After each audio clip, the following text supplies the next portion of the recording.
Hello बच्चों, मेरी पाठशाला में आपका स्वागत है।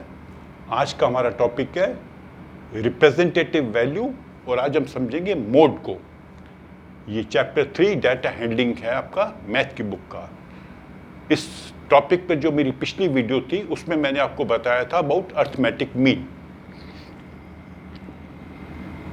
जिसे लोग आम भाषा में एवरेज भी कहते हैं, लेकिन मैथ की बुक में आपको अर्थमेटिक मीन या मीन बताया जाएगा।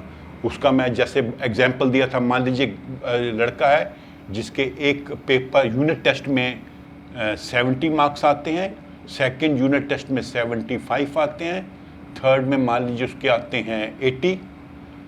तो ये फर्स्ट यूनिट टेस्ट है, second unit test, third unit test है।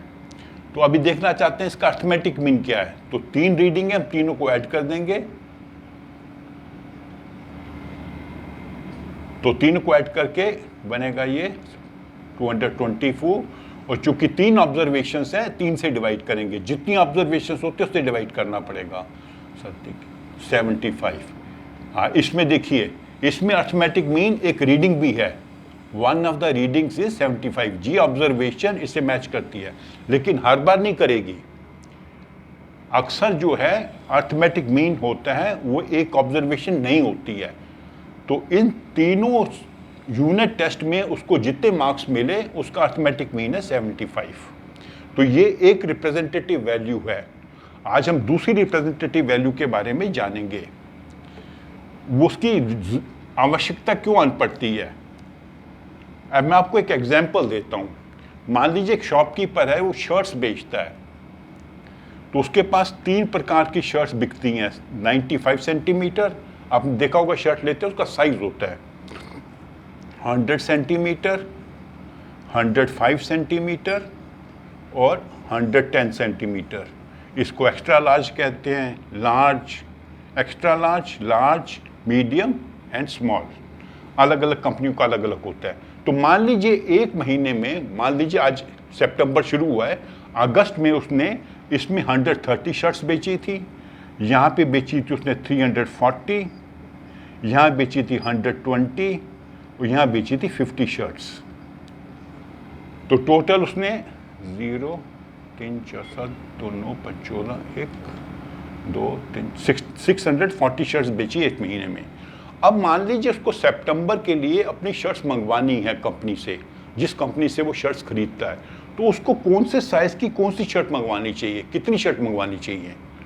तो अगर उसमें वो अर्थमेटिक मीन निकालते हैं हम लोग, तो अर्थमेटिक मीन हो जाएगा, क्योंकि 4 साइजेस की शर्ट्स बिकी हैं तो 4 से डिवाइड करना पड़ेगा, तो हो जाएगा 160।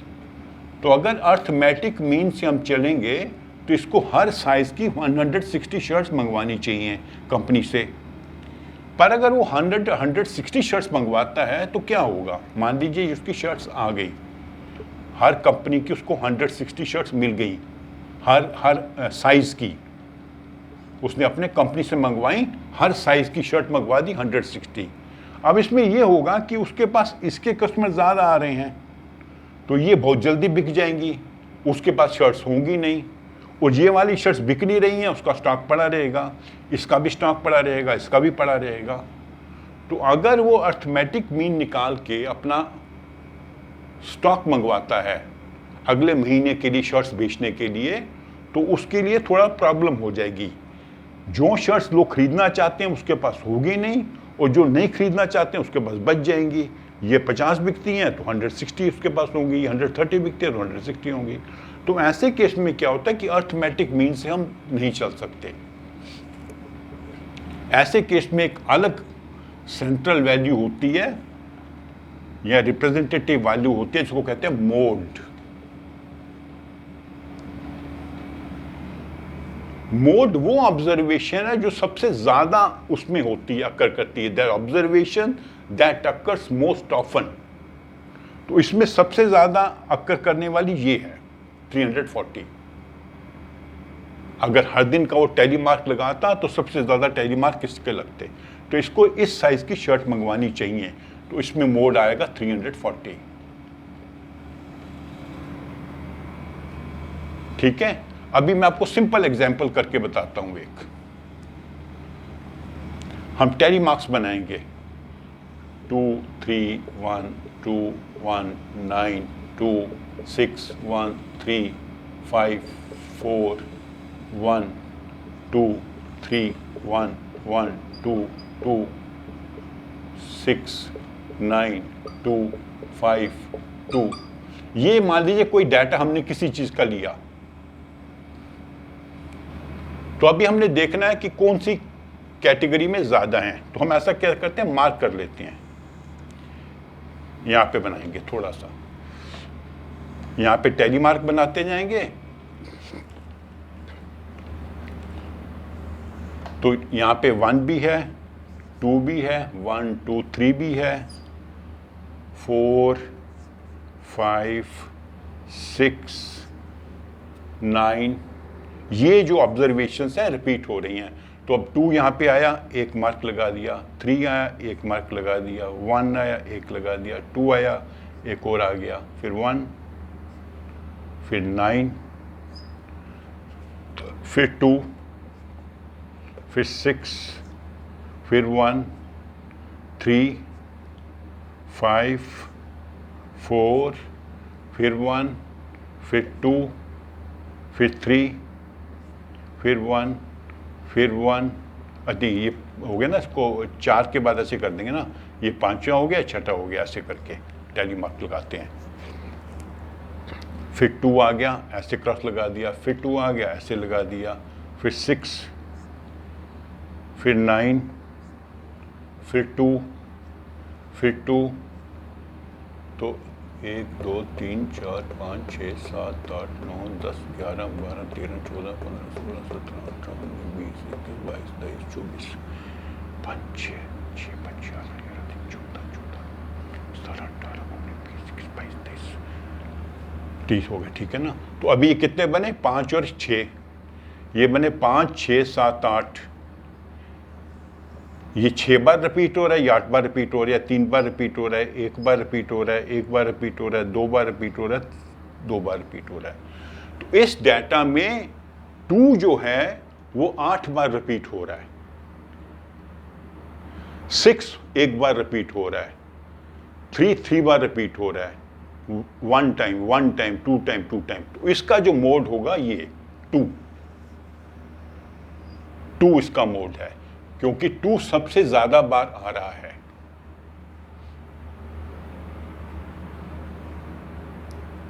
ठीक है, तो ये बात आपको समझनी है। ये मीन से अलग है। मीन में क्या करते हैं, अगर इसका मीन निकालना होता तो हम सबको ऐड करते, फिर से डिवाइड करते 23 से। ये 23 रीडिंग्स हैं या 23 ऑब्जर्वेशंस हैं, सब ऑब्जर्वेशन को ऐड करके निकालते हैं। यहाँ पे वो नहीं है। यहाँ पे देखना कि कौन सी ऑब्जर्वेशन बार बार आ रही है और ज़्यादा बार आ रही है। तो सबसे ज़्यादा बार 2 आ रही है,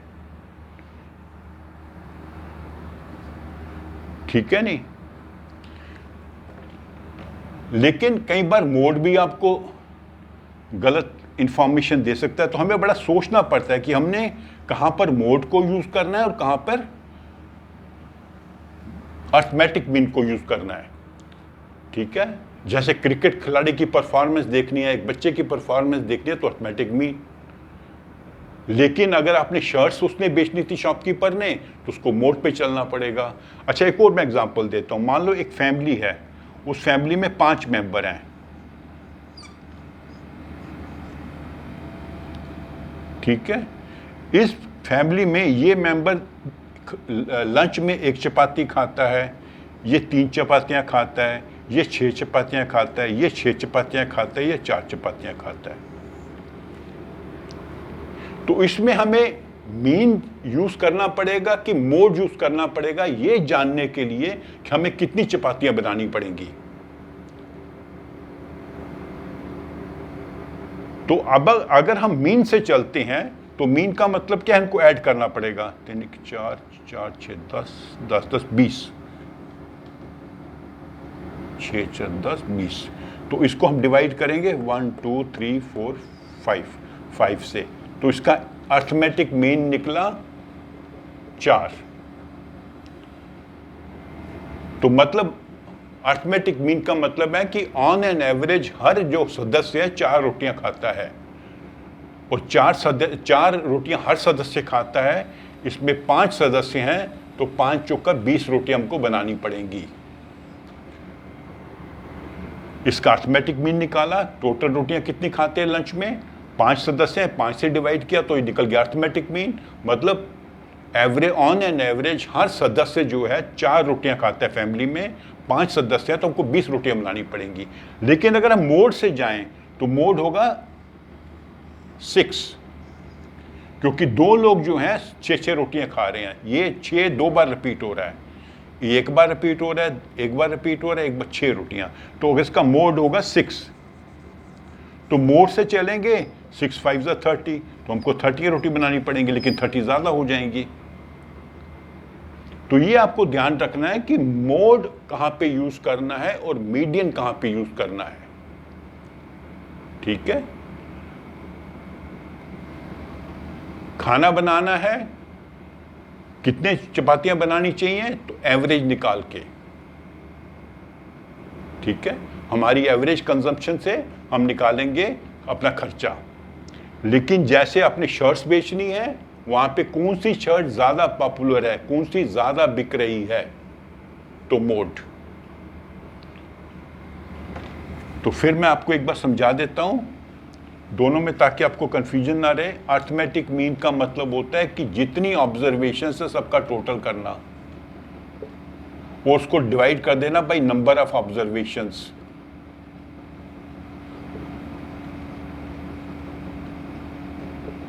जैसे एक क्रिकेटर ने 4 मैच में 100 रन बनाए, टोटल 4 मैच थे तो 25 एवरेज हो गई। ये 4 मैच का टोटल है और ये 4 मैच खेले तो उसने। और मोड क्या होता है, जो ऑब्जर्वेशन सबसे ज्यादा बार आ रही है, observation that occurs most often.